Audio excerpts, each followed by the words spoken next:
What is going on, everybody? Welcome to another Monday night edition of the Bucket and Hoosier Show. He is Bucket, I am Hoosier, and as we always start out, because I didn't get to ask it last week, Bucket, how are you doing? Oh man, he is Bucket. I wish everyone would say that to me. I'm good, man. Yeah, last week I was gone. I was out of town. I was in Montana. It's such a weird thing to go from Phoenix to Montana. Oh, I saw Montana that. back to Phoenix. It snowed most of the time while I was up there, and I brought a bunch of shorts and t-shirts because it was 60, 70 the first couple days. I have other stuff that I always bring just in case whenever I go, but Right. Well, even like the day you went to go leave. Yeah, the day you went to go leave, you weren't sure what you were going to wear because it was snowing and you were coming back to what, 90 degrees? Yeah, so either way, I mean, you lose. There's no win in that situation. There is no win in that situation. Well, you missed a good one last week. I heard. Yeah, I did kind of like an open forum of, hey, I'm just going to talk about stuff if you'd like to come join. I was in the Discord stage, and lo and behold, Jesu had some things to say, and we sat there and broke down one of the games for Falcons. Actually, was trying to figure out what happened in like their last game where they kind of just fell apart, which we found a couple of, I guess, little mistakes there between the teams. But then we went to the last game. That game, we went to Carmine Corp and FaZe, the very last game of the entire Winter Major. I think we talked about that game in different situations for about 45 minutes. Like, it was a long time that we sat there and was breaking down what was Vatira doing and Exotic and just it almost so many different like last plays. And then of course, at the end we did also go figure out what happened to First Killer and how did everybody end up in the same corner. But you can tell they kind of just went for broke on that last play and wanted to try and send someone down the field, and that's why everybody was cleared out of the goal, which just didn't work out for him in that situation. But we'll also wrap up from last week. We talked about Daniel going to V1 and how we're actually JC and I were torn on it.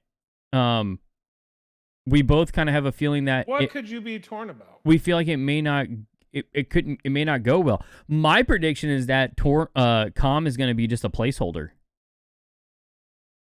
He's a placeholder for spring. Think they're still looking to finish to round it off? I sadly think so. I think Com's in a very bad situation. He's damned if he does. He's damned if he doesn't. Like I don't think they're looking out for him right now. Yeah. So the thing about that is, it's like in any sport, like you just don't want to leave it in anybody else's hands, right? Like you go out there and do everything you possibly can, then you're irreplaceable. And if they still replace you, you got to spot somewhere, right? So you have to just go out and do everything you possibly can to make your argument and your case just concrete.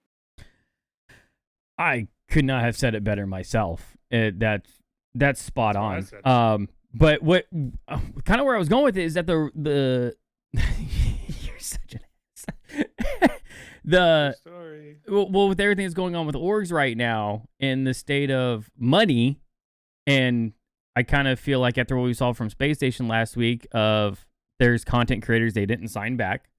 They sold off Daniel's contract, obviously, so they got money from that. I feel like FaZe could be in the same spot, and the rumors are that Daniel and Beast Mode want to play with First Killer, and that's going to be a big contract for them that they need to get off their hands, I would feel like. But who knows how many years he has left on the contract. Yeah, there's just so much going on with that whole situation that I don't know. What did Jesu have to say about it? Because I'm curious. We have some friends in the scene, but no one up in those upper echelon tiers of contract negotiations. Wait, we don't? Are you sure? I don't know. Do you know someone? I do. Ladies and gentlemen, I believe his name is Wolfy2Hot, and he's joining us here tonight. Wolfie, how you doing, buddy? Hey. Oh, I'm doing great, guys. Appreciate y'all for bringing me back here. It's gonna be a fun one. No, we're excited to have you back. So we've talked with you before. You are the CEO and you run Godspeed Esports. Last time we talked to you, your team was out of APAC, and now you've moved to SAM. Mm-hmm. So what caused that move? Well, we were kind of really looking at the landscape. It was the hardest decision to leave APAC. Since APAC is kind of where we started, that's where my roots are. I know all the players very well, but everyone told me, look, Godspeed's growing. Sadly, it's bittersweet. Godspeed's growing really quickly to a point where maybe leaving APAC could be good for the brand and us return sometime in the future as a bigger org just to help the scene grow a little more. We're doing our very best to really get that scene in APAC going, but we're still a little behind there in terms of just support. And Sam just looked like that one region where the fans love them. The commentators, they bleed that Brazilian colors, and we really wanted to be part of that group where we felt that it's one of the top regions. We saw at this last major that continue to prove themselves, and it's a good place to be at right now. I would agree, because that region, last year at Worlds, so the team from Complexity, they had already came over. We already knew, like, okay, that's a top team. But then Sam finally had their spots at Worlds, and Fury became a fan favorite really fast in that arena. And the people who knew were already following them. Like, we had talked to Wi-Fi prior to the Worlds, and he had already told us, and I definitely didn't 100% believe him. But he said, he's like, those guys are really good down there. Like, they're going to show a lot of people that region can play. And they did show that. So I do think it's very interesting that you went from APAC to what is kind of like a strong region in SAM. But it sounds like things are trending in the right direction for you guys right now. Yeah, I would say in Gossip specifically, we're doing our best to really continue pushing the needle on what an organization does. One of my favorite one, V1, they're an organization that really tries to put a staple into what the standard is in Rocket League. And, it's hard to continue that standard just in where we are right now in esports this year. It's a tough year for us all, but I feel that, like you said, we're on the right up, but we just need to keep that consistency. Yeah, go ahead, Trying Bucket. to compare yourself to V1. Here's the thing. V1 may not be a staple in all the esports community, but I think you hit the nail on the head there. They are trying to do things the right way, and they're really like at the head. Every time we have a conversation about esports and what personalities we like and the organizations and whoever we meet, they are always at the top of our list. We love a lot of the stuff they got going on, and trying to kind of mimic yourself after them, or even go to as far as to surpass them. I think you're on the right track with your organization too. So hats off to you for recognizing how great that they're doing over there and trying to go for it. So what is it specifically about them, or that you think you guys are like, what's your trajectory now that you've kind of moved over?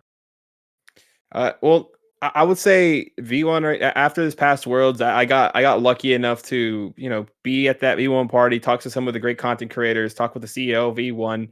I talked with Mama Com. I talked with a lot of the personnel there, and they just have this hunger for Rocket League to grow it. They were putting on parties every morning at that taco place right across the street. They were having that walk. They had a plane like in the air, saving V1 never done. So I would say we're a little far away from that point. I would say maybe another 12 to 18 months. I would say, but it's kind of just the stepping stones and seeing how well they're doing with their content side, the content creators they have signed there, and it really is that's kind of the standard where I'm going at. I'm not going to say where V1's at. V1 just signed Daniel. I wish I had enough money to sign Daniel. Like, be honest with you, if I could sign Daniel, I think we'll be sitting pretty nicely here. But no, nonetheless, it's a V1. I think for all orgs right now, they're doing it right, and everyone in the scene has to look at them and try to replicate it if we want Rocket League to be one of those staple esports. We're not tier 1 yet. We can't lie to ourselves, but with the support of the organizations, that's how we overcome that hurdle and get to that portion where we're one of the best esports in the world. Yeah, that's going to be a tough hill to climb because you talk about V1, like they're doing all this great stuff and everything, but I literally just now, right before you got into Discord, read an article that they're even talking about doing a merger. And I didn't, going through that article and Shift, I didn't even realize that NRG has already done a merger. Like NRG brought in another org into them, but it almost sounds like V1 wants to go join, take their stuff to another org and not absorb one themselves. So, I guess that leads into, we all know the state of the economy around the world right now. It's not good. It's a struggle, and esports definitely seems to be one of those things that is taking a big hit. Rizzo just did a big video on the state of esports organizations as a whole. What are you seeing from your? Because you guys are a smaller org, right? So yeah, we are. I mean, how all the big orgs are talking like it's hurting them. What's going on with you guys right now? How are you guys doing?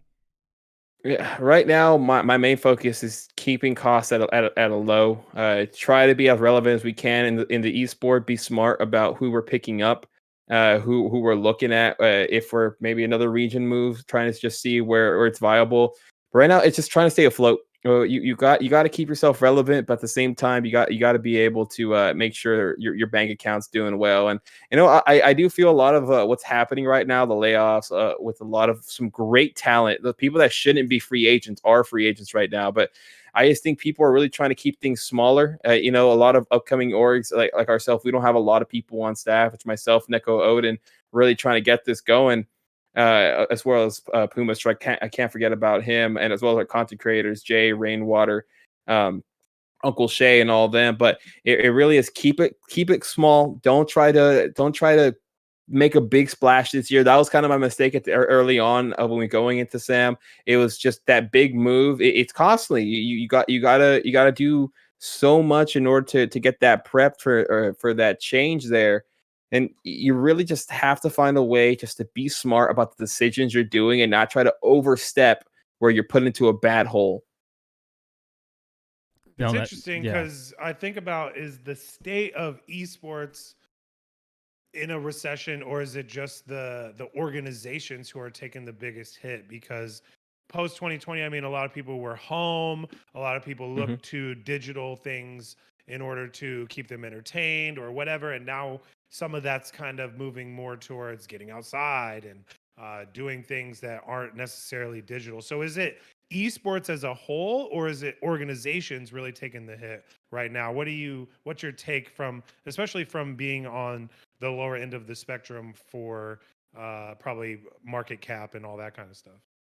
I want to say esports as a whole. I haven't really looked too much into what's going on in the other titles. Right now, I am gung ho on Rocket League, but I really feel it's everybody right now. I don't think it's really organizations. No one. When I'm talking with sponsors right now, they're reluctant to really try to do anything, put an event on, or just a regular sponsorship in terms of helping out the org. Of course, if you're a FaZe, if you're a Team Liquid, if you're Power. Things are a little easier for you since you've been in the market. You already have those connections in your back pocket in terms of your reoccurring sponsors that you can continue to rely on. But overall, it's just nobody's really trying to do anything right now. Just how bad the economy is. I know I told you all before in the green room this year. It really is take a step back, try to survive the year. And then in 2024 or maybe the late 2023, things might pick up again. But it's just a whole different ball game from this year, last year. Yes, people are going outside, but I think esports is growing. Like ourselves, we have a lot of people who have never done esports, so they're starting to look at esports, especially for the collegiate and the high school level, to really start getting kids more involved. So I think esports is growing, but companies just don't want to shell out that money right now, just because they don't have it, because they're still trying to make themselves afloat. Yeah, I'm trying to remember. I think it was Rizzo talked about. There's a big name org that looked. It was rumored they're looking to possibly sell off their League of Legends slot to another org. I can't remember which org it is, but it's to NRG. I forgot what org, but yeah, Energy just bought that. Oh, so They it's said it was CLG. CLG. Yeah, What's the org that's who NRG that's who picked sold up. it? Okay, yeah, yeah. They told me that one. That's a huge acquisition. They said it was $500,000 just to get themselves in the ring there. So that type of money, Oh my it God. doesn't come around too often, especially in esports. But that's a big title, and money talks. Well, money does talk, and you kind of touched on it, which is another thing I wanted to ask you about. So, like today in traditional sports, in the traditional sports world, in the NFL, Lamar Jackson this season has been holding out, saying he wants a full guaranteed contract and everything. And then we just seen today that Jalen Hurts comes out. He is a quarterback who's gotten to the Super Bowl, which Lamar Jackson has not. But his contract, is guaranteed in the first year, 130, and I think it bumps up to 170 in year 2. There's a kicker in there. And the Ravens have, said their contract to Lamar was 220, which I think is like in reality like a 150 in year 1. The kicker comes in year 2, which would get him like 200 mil. When you're doing contracts for players, are they this extensive, or are they like flat contracts? Like are you doing, because we have been trying to figure out, like from Daniel's contract with SSG of and even like say like a First Killer or a Beast Mode, these big players, how like are you doing multi-year, multi-season, or is it just like, hey, yeah, you're on the team for 6 months and then we'll reevaluate? Well, it really does depend on the clause. For some of these big teams, they do go by season. But there are always clause for dropping players and those of trying to get out of that. But in terms of the big contracts right now, it really does depend, because those salaries, but before you actually asked me to come on, I kind of Googled what the average salary in North America is right now, and it's about $57,000 for one of these top players on average. And that kind of just goes on what the percentage is, what these teams are asking for. So, we're smaller, so we're not dishing out. I wish I could put my players that. But it really is, okay, we'll give you this much for X amount of the prize pool winnings, and the prize pool winnings, of course, depending on what they're trying to get, is how we kind of supplement of trying to decrease that salary just a bit, in terms of trying to recoup some of that money off that we're already paying. Because the players right now, they want that guaranteed.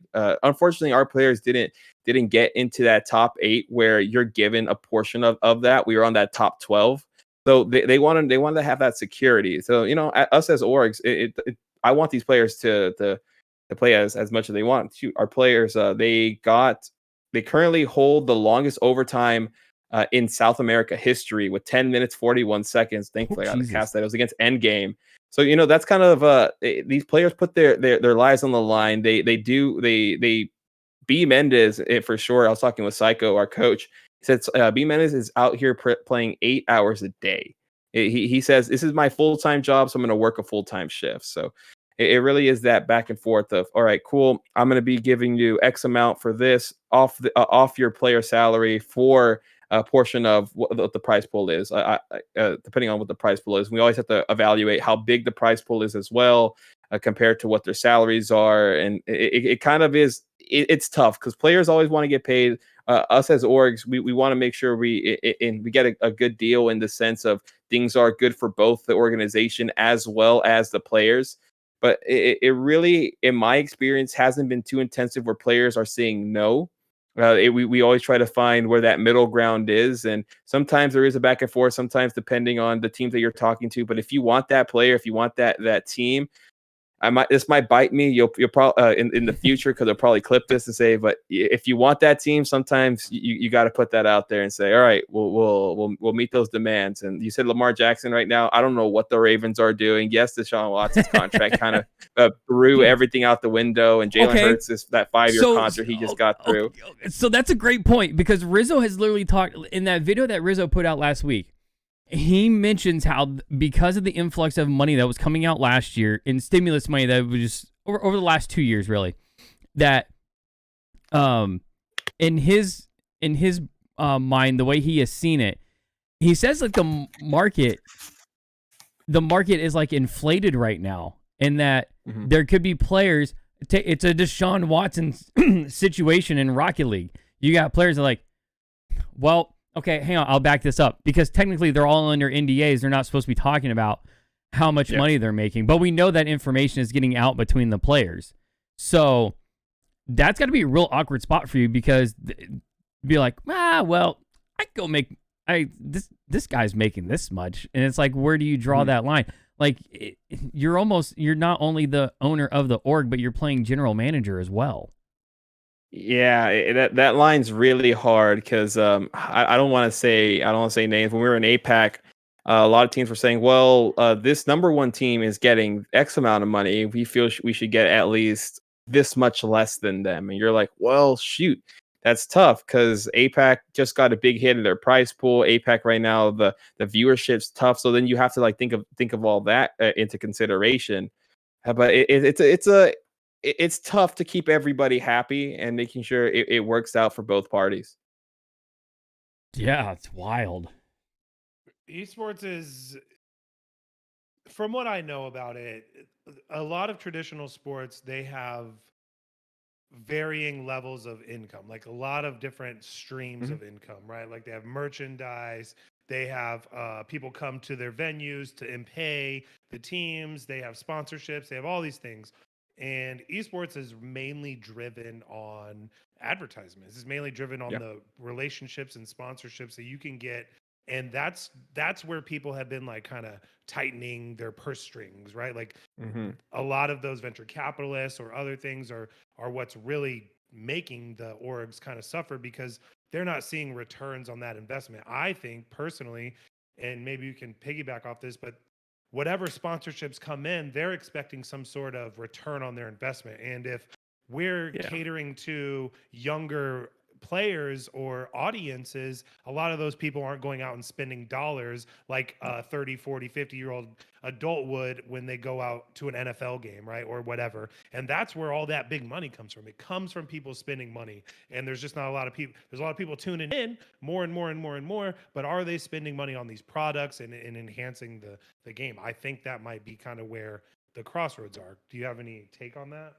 No, exactly. I think I don't know if I said this last time I was here, but as an esports org, it took me a while. It took a couple meetings with Neko Odin, our co-owner, to realize we're not an esports org. We're a media company. We're selling advertisements for the games. That's what we are. Like it's we sponsors are sponsoring orgs because they want their product in front of eyes. And it in esports right now, if you're not producing content, if you're not producing live events, if you're not producing online events, you're kind of just dead in the water. You have to find a way to bring eyeballs to you in order for them to feel that it's a return in the investment. Like you said, no one wants to give someone $100,000 a year to go pay for a team, and they don't see anything from it. Like what mobile's doing with Gen G is absolutely phenomenal. I don't know if their gas sales have gone up for a minute, but those guys are reportedly making like a grip load of money too. Yeah. From what has leaked out is that they're getting a grip ton, and I don't understand a grip ton. Look that one up. That's a real number apparently. A shit ton. It's a good metric. They are. No, they really are. But they have that, right? So it's an interesting sponsorship. I think that's a good one to point at. I'm not sure either how that's working out. I don't know either. But that's just my understanding of the whole thing, and I think that Wolfie hit it too. Like you have to be out there, and you're doing that, right? Like you just did a LAN or something like that. Like what are you guys doing out there to keep your name going on? Because that's what it is. It seems like you want to get these people their return. Let's get our name out there, which gets their name out there, and this is what it is. Yeah, well, first LAN was this past Saturday. We had a great turnout. We had 8 teams participate. It was at Starbase Gaming in Edinburgh, Texas, and it's the first LAN we've ever hosted. And there were some hiccups, of course, with just production technical issues, but besides that, it really is, the players want lands. To have $1,000 online tournament, nobody really is gonna. I've had pushback from people saying, yeah, the top bubble players aren't gonna play, or the top pro players aren't gonna play. But if the $1,000 land, and people are gonna come out, people want to be able to go to these live events. Like you said earlier, everyone before was in their house. Now everyone wants to go outside. Gamers still want a game, so they just want a game outside somewhere that's not in their comfortable setting. And you have to be creative in that sense of like, okay, cool, we're going to be hosting these tournaments. And now, especially in my area in the Rio Grande Valley, no one who Godspeed was. Now I'd be like, oh, what are you guys? Okay, cool. And then we were able just to grow that there. And I would like Godspeed be the reason as well that the Rocket League community here in my local area in the Rio Grande Valley starts to flourish. And that's kind of what happened after that first tournament. People were coming out, and something I thought was a little interesting, people were telling me that if it was a 3v3, we would have probably had 2 or 3 times more participants. And we had one participant saying, I had 2 friends that were willing to fly down from Dallas. Dallas is an 8-hour drive from me, to come participate in $100 2v2 3v3. It would have been $100. That's how much people want this to go. So, it really is finding those little niches that you can really start getting the consumers and the fans' attention to say, hey, we're giving you guys more than just an online tournament. We're trying to also be a brand that you look at as a staple in Rocket League, not just someone that competes in the Pro Series. Yeah, that's nuts to think that someone was willing to fly down to play in that. Because my brain goes to, like, I know Vegas is such a bad spot for it, but they have the esports arena. Like, it's not a, I don't know. I guess I could say it is a good spot, because you would think that you can entice parents to come. Like, yeah, let your kid go play in a tournament. You can go gamble on the casinos. Like, yeah, why not? Yeah. But go ahead. Oh, no. And I was going to say that HyperX Arena, I've been there. I had a chance to commentate in there. It's an absolute amazing venue. They have arena seating. They had a stage full of. I met Slayer, one of the CRL pros. He coached Bravado last Worlds. He was there. It honestly, those type of places is what helps grow esports, and that's why Vegas right now is popping off as one of the up and coming esports scenes. Is it really?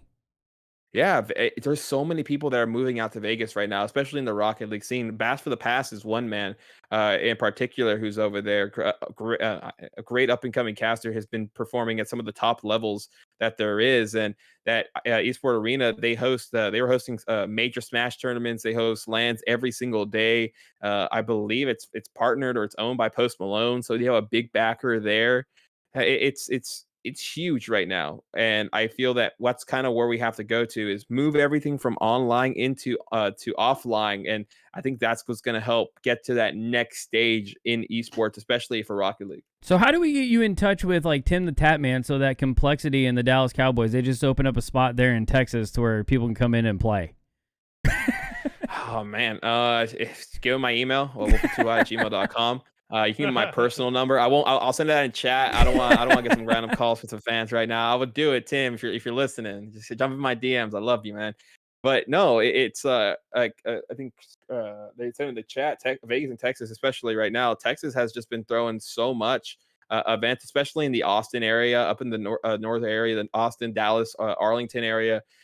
Those are starting to really explode in terms of where the scene's going. Shoot, you have the Austin house with I think Rolled is right now. You have Nolly in Austin. You got Appjack in Austin. Yeah, you got Arsenal in Austin. You got G1 in Austin. You got Optic in Dallas. You have Team Accelerate in Houston. Texas Outlaw in Houston.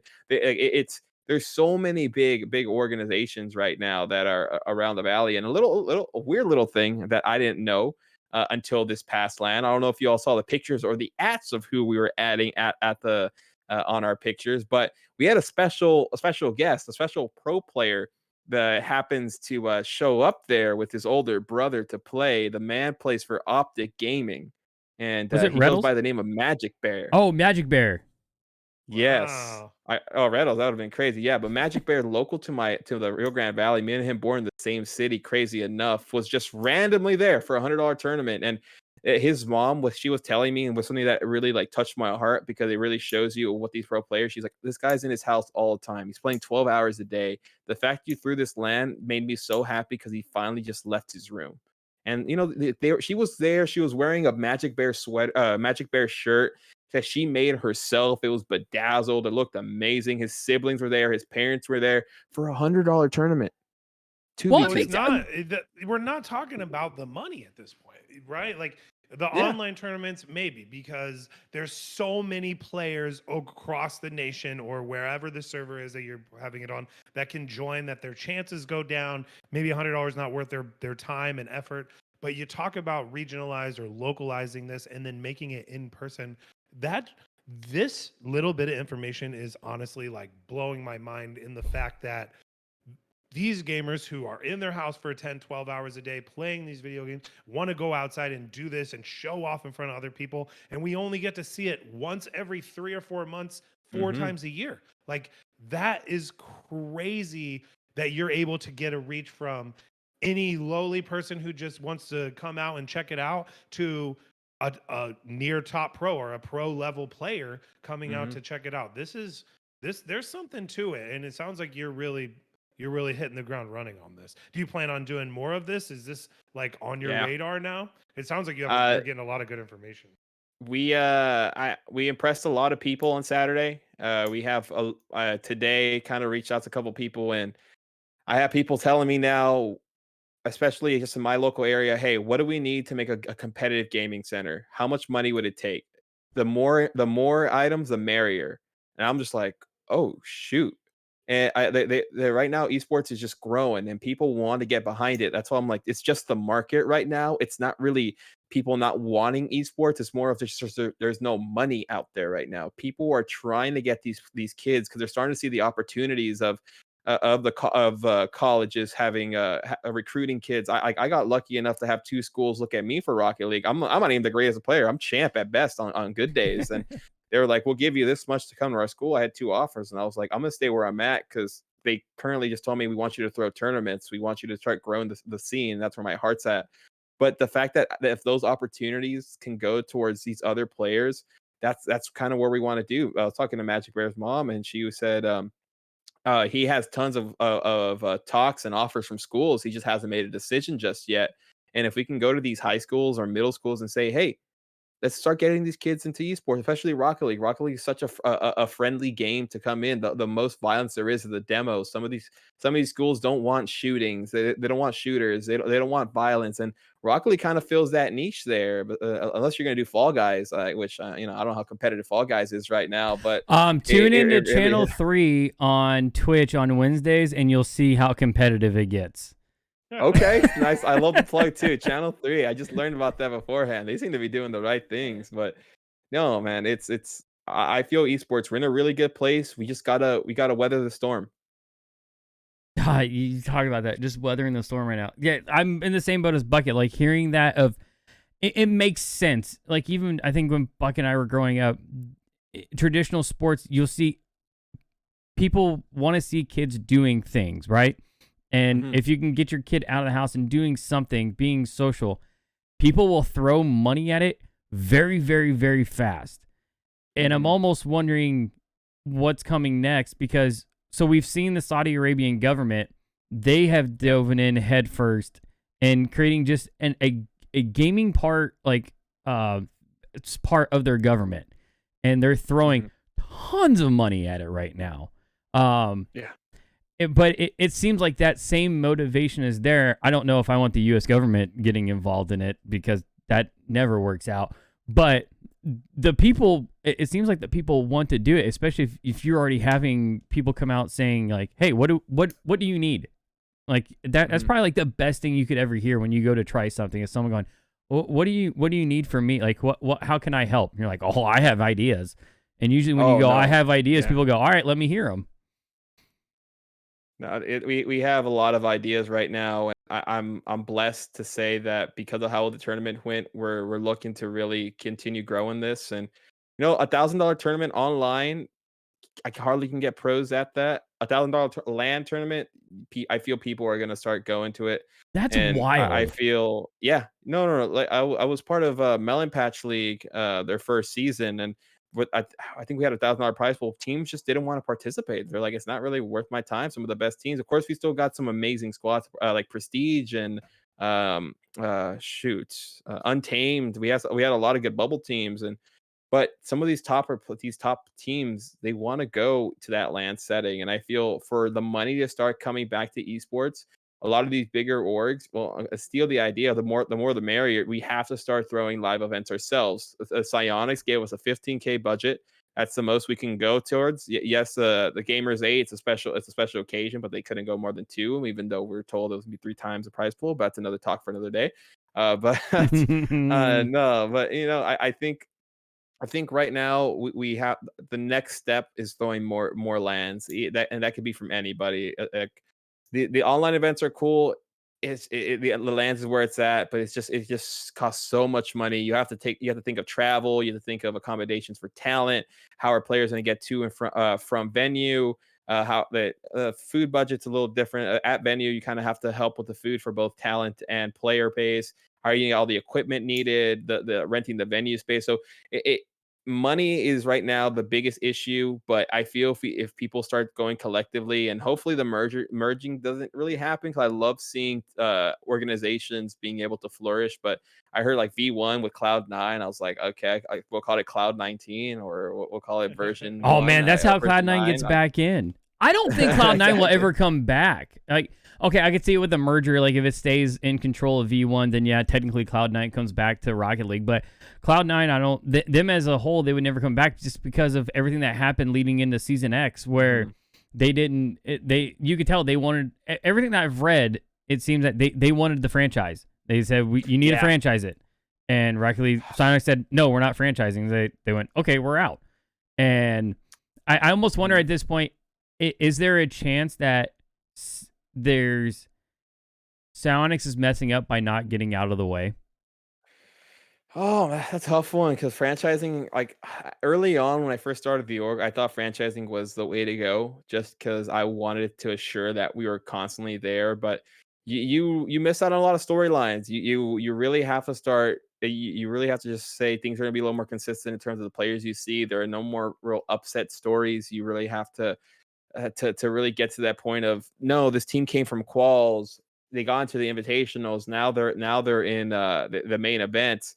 You kind of lose that a little bit, so the players kind of feel a little discouraged in terms of what's the point of trying if I know that I can't make it unless I'm picked up by one of these big orgs. And it's kind of bittersweet, because I feel that could be a reoccurring a source of income for Rocket League or Psyonix, that is, if we had to go and shell out a certain amount of money for us to stay in the league. But at the same time, I think some of us top orgs, you're gonna find a way to get one of the top teams one way or another, franchise or no franchise. Well, I think you almost have to start looking at it, because like you talked about, and I know Bucket's a huge fan of the storyline. Like, we've talked about how we've gone back and forth on franchise versus open circuit, but name a team in the last year that went through open quals and made it as far as they did. But the team is now moist. That's like, it's not happening in NA. That's for damn sure. There's no. I love all the bubble players to death. I think there's so many good actual players, but that's such a playing that open circuit and doing that, just how much of a grind that is. That's so, like, I would be shocked if we saw within the next 3 years of a team in NA make it through open quals and get all the way and punch their ticket and stay in top 16. The only team I remember, I think Team DVS did it. Team Ignited, I believe their name, but they were on. They were 16-15. I think they lost every once in a while in terms of if they got into that main event. So it doesn't happen very often. It's going to be one of those lower teams, unfortunately. But it's really tough. It's really tough unless Psyonix is going to start doing something like RRS, where they're taking care of the bubble scene again. Then I could see it as something viable, but there just has to be more avenues for players right now. CRL. That's what I was going to say. That's fair. The same thing. Like, there has to be some sort of minor league system or way to upgrade the player base from, intermediate to advanced to pro level, That's going to be the key. And how that happens is going to determine how franchising would even be possible, Well, because you need to find the talent, right? And CRL yeah. could be it, but maybe there's another level besides just relying on colleges to be the only source for that, because you don't have to go to college to play esports. Yeah. Well, that's the issue right there too is And the the ages. players wanting to play in it. Like I brought up Melon Patch League, they just couldn't go because players they didn't want to play in the league. Even $1,000, they were like, I'm gonna play 1-2 games a week for 4 weeks into a playoff, and they were just like, that's too much for the prize pool. And I'm like, that's $1,000, it's $1,000, $1,000. Everybody's asking for something, we're giving it to you, but players still kind of just overlooked it and said, ah, man, I'm good. And it's gonna take Psionic's name for it to start going. Like Psionic's, they're doing a heck of a job with CRL. They're really trying to showcase that. And some of the top players aren't even in college. They still trying to haven't made up their mind. And yes, that could be a feeder system. I always like dreamed of like drafting. Since I'm a physical sport nut. I love football, baseball, basketball. So for me, like, oh, okay, who's getting first overall pick? Is it Daniel? Is it Zen? Who is it? But it really is trying to continue recovering. And I know the chat here, I know Ally is doing something for the bubble scene right now, but it has to be Psionics has to back it. Like Psionics is not even backing WCB, Women's Carball. Like they're Nope. not even there. Yes, they're helping CRL, but it's just we're asking support from Psionics more, and it is going to have them really trying to deep dive into like, okay, what league is viable, what league, but at the same time they don't want to do that because now they're reliable, especially with the whole I don't want to bring it up, the WCB issue that was happening when they were getting bought out. And Psionics doesn't want to have their name associated with that in terms of the scandal and what's going on, so that's why they leave it up to us to kind of pick up the slack in that term. But it's going to take a collective effort from everyone to make this continue growing and to hit that tier 1 echelon, because Rocket League's been out for 5-6 years now. What are we? I think we're like 6-7 years into it now, and we're only getting better. 2015, yeah, so 2023, yeah, 7 years. So we're pushing 8. We're pushing 8. So if this wasn't viable, would have died out a long time. See multiverses come in, be the hot new thing, die out. We had competitive Fortnite. Fortnite. That one I think is like the biggest case study when you want to talk about is something viable. Epic threw so much money at that. They had literally the biggest event you could ever think of, and they've never done it again. But it's correlation, right? Like Psionics has to answer to Epic, and Epic trickles down and says, the esports thing doesn't make us money. What makes us money? It gets eyeballs on our game, which buys in-game content, which gives us revenue, which allows us to go do these other things. So if Fortnite was like the size of an elephant, Rocket League was the size, of a mouse comparatively over that period of time. So they're allowed to throw that much money at it because they have an elephant-size audience looking at them as opposed to a mouse. So you can do those things when you already have the money there. So how do we get Rocket League to have it all ties back to that? Well, Rocket League just needs its Drake moment. There's got to be that moment where somebody very huge and famous is all of a sudden playing Rocket League. I mean, we have a lot of NFL players, which I love them. They're fantastic. They're all great players too. We've talked with a couple of them. I don't think it's a viral thing here. I don't think that's what we're talking about. No? I think we're talking about a long road of continuing to do the right thing, because every time I introduce someone to Rocket League, even my family members, right? Like on the weekends, I have Rocket League on the TV in the living room in the mornings, and they have to watch it because that's where we are. And they start to get to know it, and they start to get to care about what's going on. They start to comment on it and things because it's an easily digestible esport. You can tell what's going on just by watching it. You don't have to know spells, and you don't have to know all these other crazy things. It just makes sense. So keep putting it in front of people, keep getting lands out there, keep getting tournaments out there, keep getting more eyeballs on it, and it's just going to keep on growing. That's the way I see it. No, exactly. It's the eyeballs. Like you said, I remember being at the LA Major last year, and I was talking to one of the janitorial staff because he he was just propped up on his room watching, and I was like, "How do you like this?" He's like, "This is the greatest thing I've ever seen. I'm gonna go home and watch more of this and maybe play." And the man was like well into his 50s, 60s. So if a person who's never seen Rocket League before is able to pick up on it, that's the one thing Rocket League has to the advantage. You don't have to know crazy mechanics. You don't have to know, like you said, spells. What do champions do? What's this person's ult?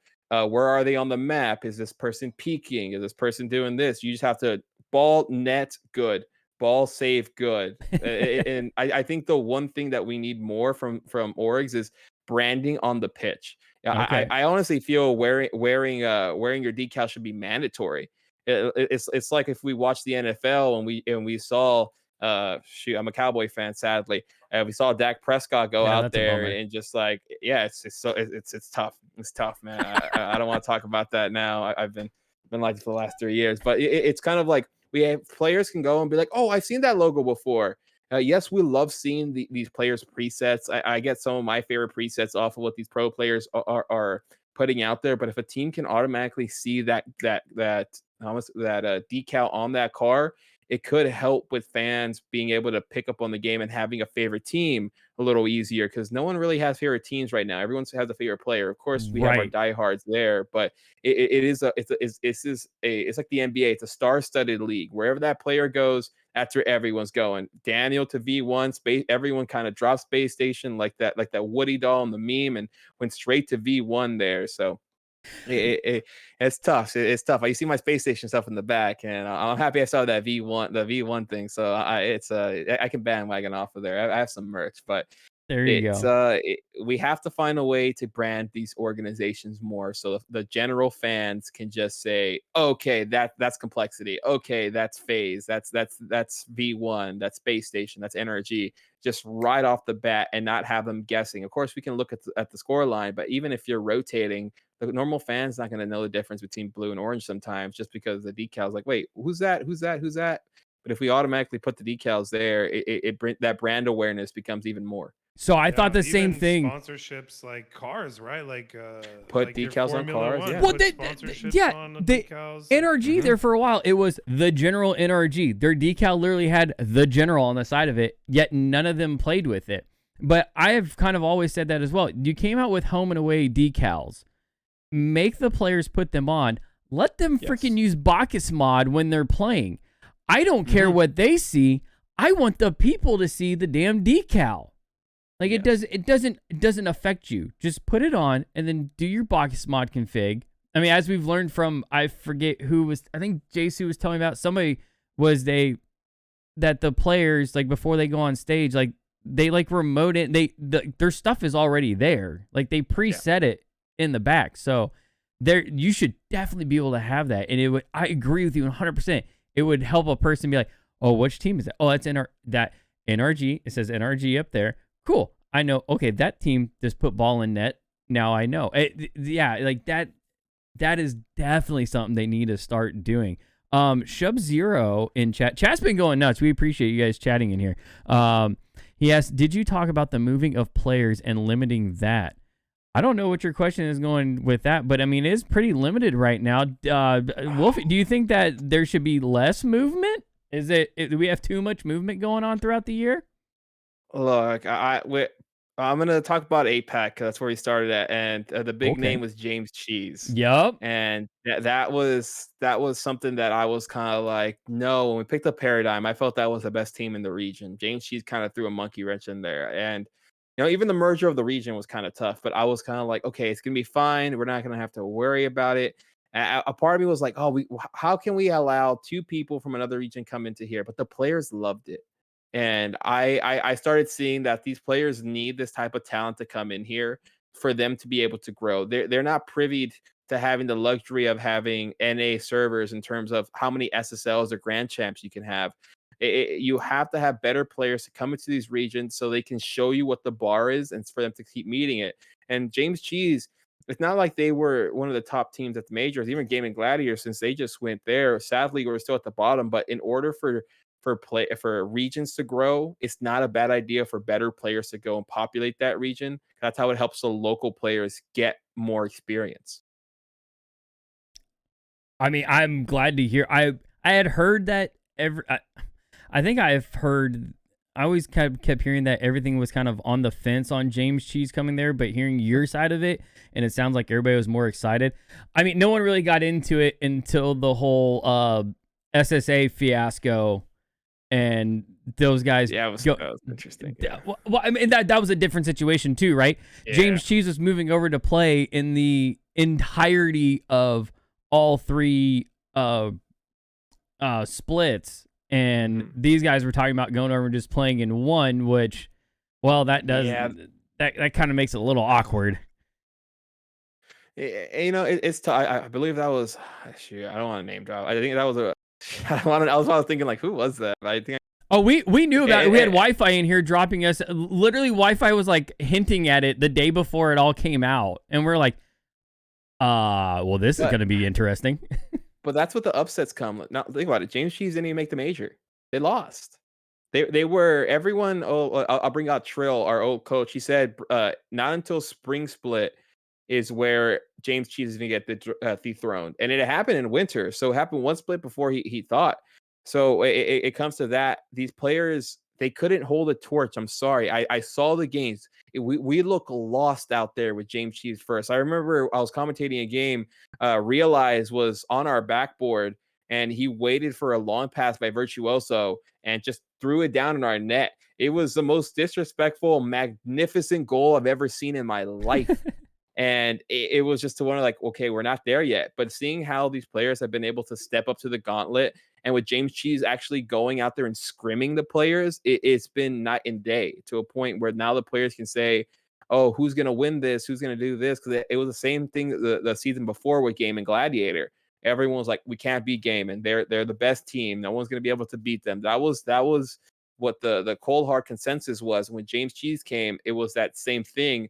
But again, teams that are the best will lose if the players have that will and continue to work hard. It might take them some time, but overall, it's only for the benefit of the region and the players competing in it. Makes sense. Bucket. Yeah, no, that's exactly right. And did you touch on here what Shop Zero saying that the teams that are represented in Worlds aren't necessarily the same at the start of the season? So is it a real representation of who the world champs are? Meaning, you know, you could take that a couple different ways, but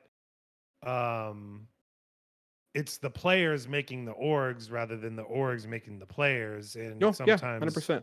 Sometimes that gets kind of convoluted, and it's pretty wild to think about that one player or two players can move around, and then all of a sudden this one team is now a super team.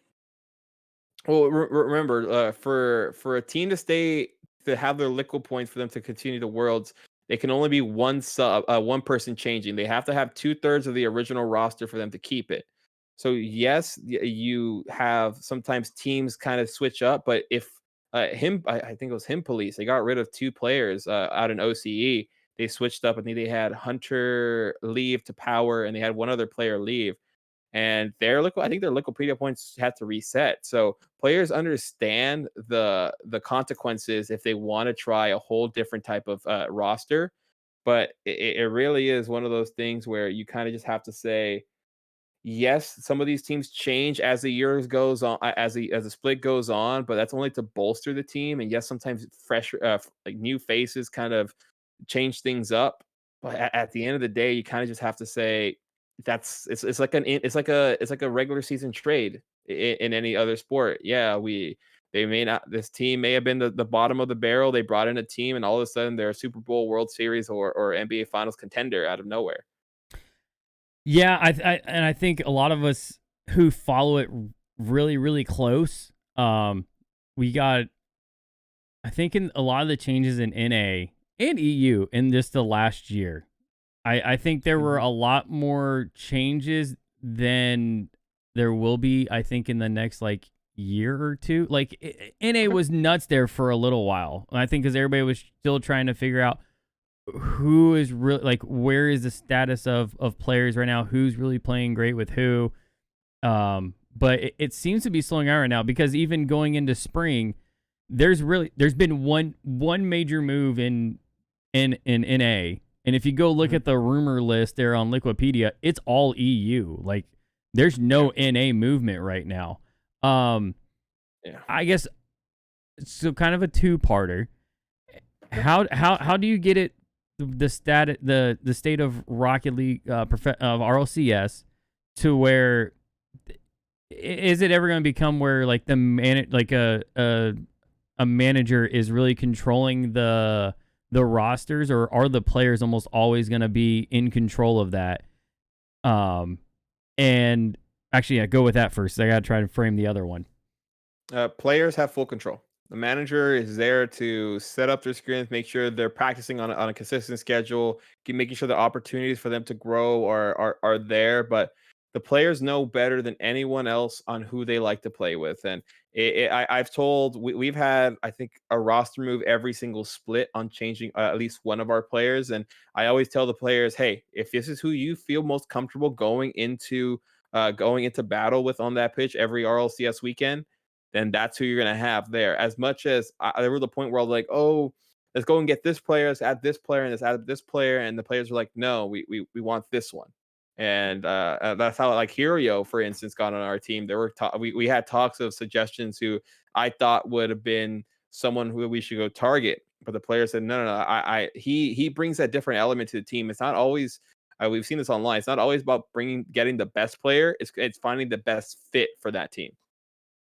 That makes sense. I think the second part of my question was, I just remembered it. Do you think you're ever going to be able to pull, like, is there ever going to be a top NA player that can be pulled down to, say, like SSA? Or down to Sam? Yeah, Sam seems more realistic just because players like to play against good players. No, as much as Z players want to go and automatically have that spot, I think SSA is not going to have that until they're represented more, at least at the majors. 'Cause I don't think a top player is going to want to have that miss out where they can only make worlds. So they would want that opportunity to hopefully make these LAN events throughout the year. But I think SSA has a tough one. But shoot, we had Flitz who was supposedly rumored to go to APAC, and he was at Gamers A, played for all mid. In some of the on all the pros videos for content, so he's around there. He plays for some of the best players, and even if I think we had Gear just move over to APAC too, who's on the Patriots now. I believe it's Ace, Gear, and Furlash is who I believe that team is. So we have good teams moving around, but it is hard to say there. Well, I feel like it's just getting to the point of everybody's coming to NA. So NA is getting flooded right now with top talent. So at what point, I think the player base is finally getting to that age where there's an opportunity based on visas and being able to leave home that we could hopefully here soon see like some, instead of just like EU players and SAM players coming to NA, you see like a bubble NA player who is very good, just maybe doesn't mesh with some of the bigger other NA players. Like they just don't get along, and goes down to SAM, and now all of a sudden you see them in at Worlds or a major. That's a big factor, but a lot of these players, as they also have to think of the finance. I remember talking to some players about moving to APAC and said, "Well, you need to tell me soon because I need to withdraw from university. I gotta move. How much is a flight? What's my apartment? I have no one that lives over there." So those are always the risks for some of these top players going. They're going to be going for they're going for work. They're not going for play. They're there to go and grind out to try to make some of these LAN events that they couldn't possibly do here in North America. And that's because, like, look how deep North America is. Our top 16, if you put Furia and Complexity back to SAM, those are probably the two teams representing the region there. Then you lose Crew and Team Secret, and then let's throw Gen G back to EU, and then you can start throwing these teams back into their regions and seeing how deep NA can get. But it's a tough one for these bubble players because a lot of them can be very successful at the top of RLCS in these other regions, but is it monetarily viable for them to go do it? Especially with how big of a difference the prize pool is from just NA to SAM or NA to APAC or SSA. So they also have to think of that. But at the same time, you're saying, well, I'm not making top 6, top 8. I'm not making any money. I go over here and I just make some money. But it's all the travel expenses, all the logistics, the visas that really have to take an effect. That's I a don't even want lot to talk of about visas. that's a lot of things to take into consideration, and not only that, but you're talking second languages, you're talking cultural barriers, you're talking actually pick it up and moving somewhere where North America or English speaking countries sometimes might be the easiest because a lot of people do learn English as a second language, where you would really have to kind of go figure that out. But there's so many factors.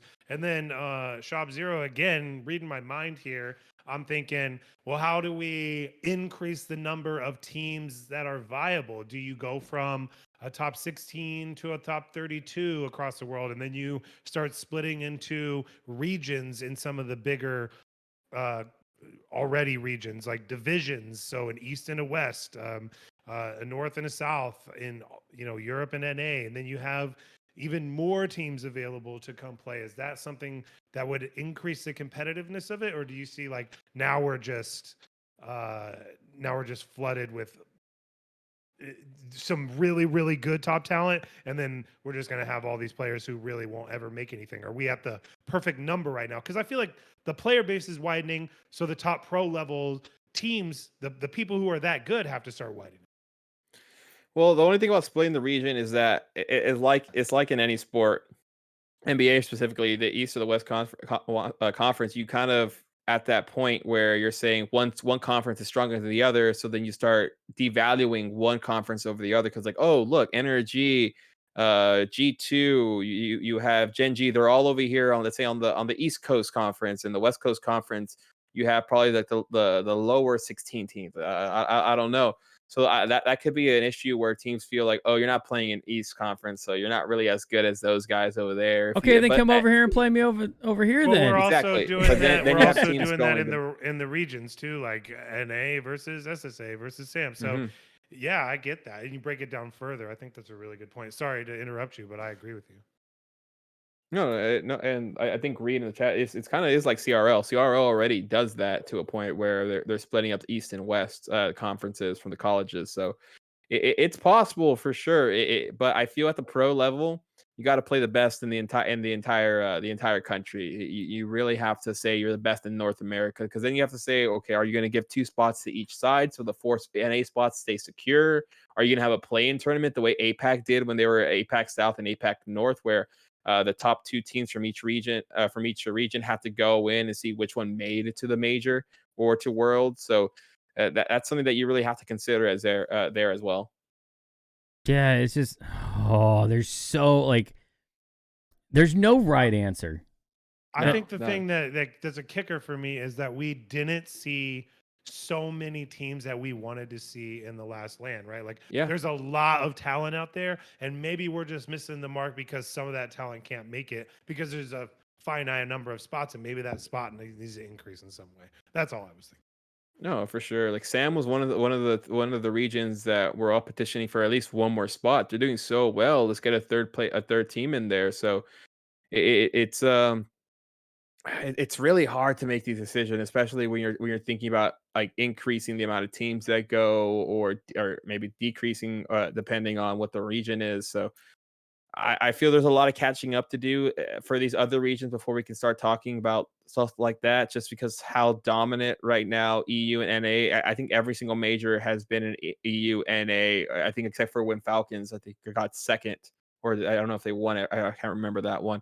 But yeah, right now EU NA still the 2 pillars, and it isn't until I believe Sam's going to be the next team to possibly make that jump into that top 2. But you look around the regions and you kind of have to just see who right now is a contender and who's a pretender. Love that take. That's actually a very good statement right there at the end. Yeah, that was a good little spin on that. But yeah, even like crew. You talk about Sam. Sam is consistently getting to like these further in the brackets than Mina is. Like there's something to be said about that. So I could see them, but who do they take a spot away from? Because they're not expanding it. Saying. I would say expanding has to be the next thing. I feel that we start giving a couple more spots open there, and the lands get bigger, but you bring more players out there. Yes, you kind of I say at least for majors. I think for world kind of keep the same, but at least for majors, you give more chances for players to have that opportunity because the amount of points you can get from a major can absolutely change the dynamic when you come right back to your own region to a point where you're so ahead in Wikipedia points or in RLCS points that there's no way that you can make it there. But if you find a way to, like, okay, one more spot open, allow that team, and it allows for a lot more storylines, a lot more upsets, and maybe some more motivation for players to really keep grinding out and trying to get to that top echelon. Yeah. See, like my brain starts going to like NA. You split it into two, and you hold like a mini major between the two regions to see who gets their spot, and then like you're doing that at the same time. You're creating more lands, more big events for people to see. Yeah. That's what people want to go do. Reed saying, "Don't bring up LP points into this, Wolfie. We are different." What's he mean by that? I have no idea, honestly, Reed. You're gonna have in a DM or in the chat what you mean by I would have sworn the points are the same, but I don't know. Reed right here is one of the top Wikipedia editors, so top in North America as well. So he knows all the information when it comes to LP. So yeah, if he's saying they're different, they're different. Apologize, Reed. You went all caps on me too. So I was yelling. That struck a little nerve. Yeah. Yeah, probably gonna call me on my cell phone later and be like, "You're an idiot." What are you talking about? Oh, man. All right. So as we move into looking forward to spring, I mean, we still got a little bit of time before it even. Oh, my gosh. So much time. It's killing me. There's such a big gap between all of it. Who kicks off first? North America or Europe? Or what's going on to Sam? So, like, what's your guys' aim for Sam this spring? So right now we're still looking at team. We just released our team of Psycho, Yand, and B Mendez. But that's kind of all of us right now. I know Final Form, they just dropped. Parabellum just dropped. So a lot of us right now are taking a step back just because sponsors aren't there right now, man. This is really hard when it comes to letting go of teams, especially the team that we just let go. They were there on every single game. They could have been one of the top 2 teams in my opinion. We lost it by just absolute 1 goal, by hairs, by opportunities that should have went in, and you know it really is tough right now. But I would say look at Godspeed in the next couple weeks or maybe the next month to make a different move, a big splash to really try to get there. I have an idea in my head that I think hasn't happened yet for any org in Rocket League, and it might take me a little while to get it, but there is something that I see on the horizon that I will like us to be the first to ever do. Well, that's a cliffhanger. yeah. Talking a couple of splits because I'm hoping it comes true. Yeah, but that'll be a cool one. I think no one's really. Maybe people have thought about it. Maybe people haven't. But I think in a little bit we should have the first to do something as well. So you like after Worlds or sometime in spring? I would say not spring. It will take us a little while to do it just because of the check marks we have to fill. So I would say in the next year we should be hit or be very close to that goal of where we want to be at. But it's going to take a lot to do it, and it's going to take a big mountain to climb, especially when it comes to the regions that we're looking at. Okay. Nice. So I guess another thing to kind of touch on is as we get past Worlds and we kind of like what we're in right now, we're in a lull when it comes to Rocket League. The obviously part of growing everything is keeping it in a topic of conversation for people. Whereas like in traditional sports, right now we're all talking contracts and the draft for the NFL and who's going where and what's the money going to take.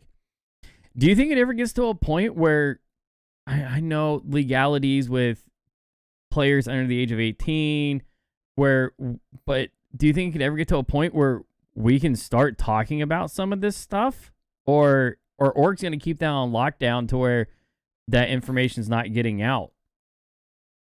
NDAs are very, very strong. They do a lot, and I say players talk. Players for sure talk how much they're getting paid and what the market looks like, but I don't I don't see contracts coming out at all. Everyone wants to keep that to themselves because they never know on who next they're gonna sign, and that next person could ask for more or less. So by keeping it on the down low, you can kind of have that level of secrecy in terms of no one knows how much we've paid, so no one's gonna ask for that number, or they might ask for more. Well, okay, all right. Leveling out here, we know that all these players are signing agents now. All those agents are talking. There's no way they're sitting in a room somewhere or in a Discord that is locked down where this information is being shared.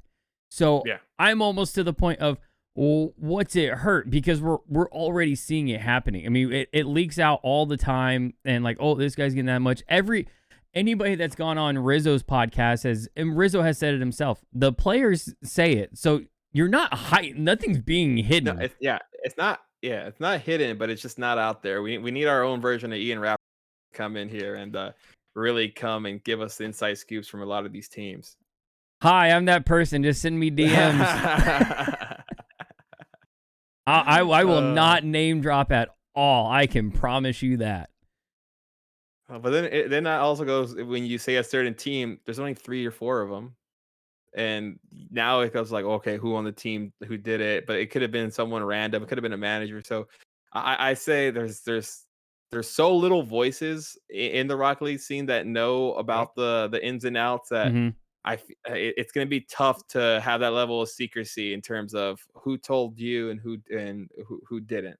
Well, most traditional sports player base have like some sort of player union where all of these things become transparent and they can like play them against each other, because you don't want either side to have too much power. You said that other buzzword. Well, that's the case. I mean, it really is. That's how. Well, I mean, it works. they did try and start a Rocket League player union. Really? There's no league. There's no real a mind thing happening. It's just a tournament. There's some organizations who don't have to listen to. There's no league for them to really respond to. It's well, I would say players have all the power. We said it earlier, and I tell my players this: we are nothing without you guys. You make our org run in terms of getting our name out there and making us notable. We're going to do everything in our power to make sure we accommodate to your needs, but I think right now, even if there was a union, I think that would probably take away some of the power from players, because at the end of the day, players play for what they're wanting to get paid. So, and they're not really willing to negotiate, especially since there is no franchising to where they can say we can be orgless and go and be a top 16 team. Yeah, that slippery slope, allowing the players that much power. Especially if, like you said, Bucket, it's not a league. It's just a big open tournament right now. It's funny, like Wolfie. I think what's funny to Bucket and I is that this literally has become like our mantra for like the last year that we always end up coming back to, is at what point does it actually become a league? I think franchising. I think that's where things get a little more power for the organization. My brain, like the spark of an idea right now, if I was Psyonix, I would be going to the NFL and figuring out, hey, how can we branch off Rocket League teams off your NFL franchises right now? Well, the Minnesota Vikings, they're partnered with V1. I think the Cowboys are partnered with Complexity. Well, Jerry Jones owns part of Complexity. Okay, there you go. He owns part of Complexity. So, I think it's going to take some of these billionaires to come in here and start to standardize things. But until it gets to a point where there's a lot more money involved and a lot more eyeballs involved, is when they're going to start really buckling down. But we're kind of in the wild, wild west right now until that happens. Oh, man, that's wild to think about. My fear right now for Rocket League is with seeing everything. So we've seen many orgs do different things, like Bucket talked about in the little bit ago about different revenue streams. Is the as much as I don't root for FaZe, just because I've never rooted for FaZe. I've always rooted for other teams. But FaZe right now, like we saw them, they were the one company that went and they tried to go the stock market route, whereas like 100 Thieves, came out with their drink, and other orgs are doing different things. And it's almost like FaZe is in a. I think I saw FaZe Banks tweet out the other day, like, there's rumors of now corporate is getting involved with it. Like, there's been people that are now almost in control of that. And at what point do we all of a sudden see FaZe dissolve? And it's an org that was a staple that's had big names signed to it that is no longer here now. If FaZe goes under, yes, they've made some questionable moves. They brought in a lot of people, a lot of high level names to help promote their brand. But I feel right now with esports, it's going to be to the point where they're going to have to. The layoffs are important for orgs to stay afloat, because you need a big team, of course, to be able to come in here and make things run. But sometimes things are becoming a little too overinflated, where there are too many talented people in, I guess, the same building, where at the end of the day, it's going to be the survival of the fittest, who brings the most value there. But man, if a team, if an org like FaZe goes down, I think we all should be worried, because that shouldn't be happening. Yeah, I would agree. That would be a scary moment. I mean, it's already kind of scary right now hearing that V1, who that they have the backing from, and they're already talking about doing a merger. Yeah, like it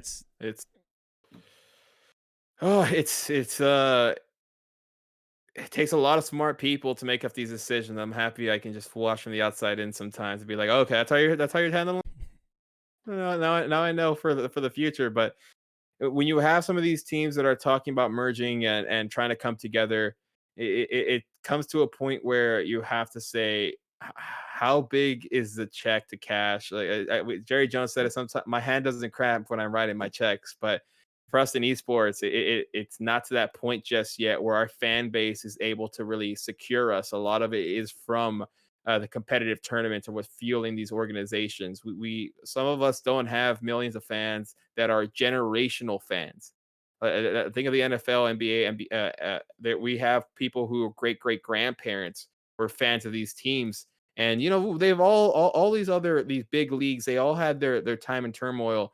WNBA right now, they're a newer league than the NBA, and they're having trouble. A lot of people could say that about the product, but I feel in 20, 40 years, that could be a different conversation, where they're now making what the NBA is making. NBA is, of course, making more, but I just think we're such in the infancy stage of esports and where we are right now, that it's going to take a long time for that stability to really start kicking in. I think that's what investors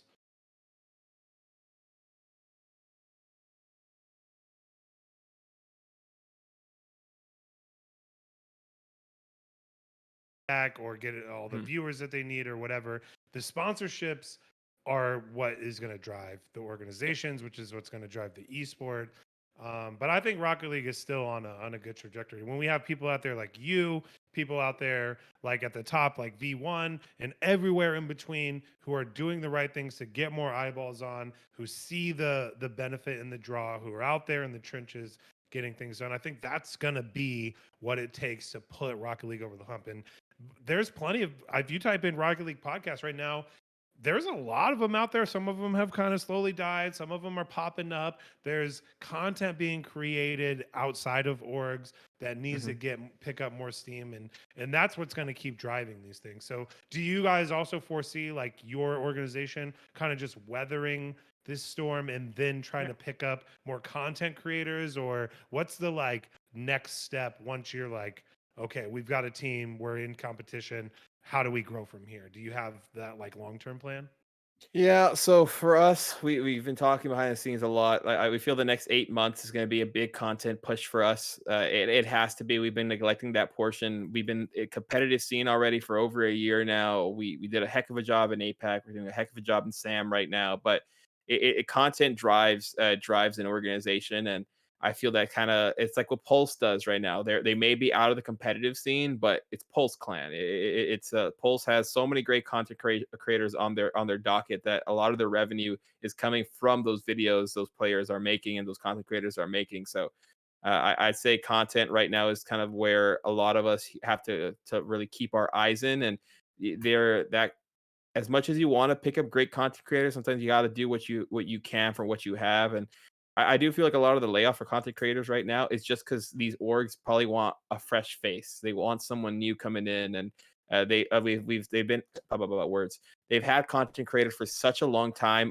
signed under their contract that maybe they just want some fresh blood in the building. Makes sense. I agree. I think content creation is where it's going to be drawing from here in the near future. Like you said, it's weathering the storm this year. But Wolfie, we can't thank you enough for coming on here and chatting with us. It was top notch. Where can everybody find you? What are your socials? Well, ladies and gentlemen, you can find me at Wolfy2Hot _ on Twitter. That's WHOLFY _HOT_. I'm posting all there mostly all the time, as well on the Godspeed Twitch. I've been real lackadaisical lately on my own Twitch channel. I've been really trying to get Godspeed going, but you'll see me all the time on Godspeed's channel, Godspeed ES on Twitter, on Twitch. So you can find us there. We're throwing a lot of big events right now. We have a 3v3 LAN that we're planning for the next couple of weeks as a bigger LAN, actually. First time saying that here for the summer, where I have some interesting people talking about a pretty decent price pool, and hopefully we were able to do that, because I feel that could be something that people would want to go to due to the players and people that we're trying to get there. That's awesome. I'm really glad to hear you guys are putting LANs together and that they're panning out right now. And the fact that your team is now in SAM and not APAC, I might have to take you back up on an offer that you threw out to me last year. I will have to look at my schedule and see what I can work out, and maybe get back into a little casting. Okay, I give a quick little shout out. Oh no, we will always have you on for casting. I just saw something pop up right now that kind of made me like go, wait, what's going on here? But no, it's absolutely insane right now. I would love to have you on there. I would love to work with you, even if it's not for the big events, even if it's something small.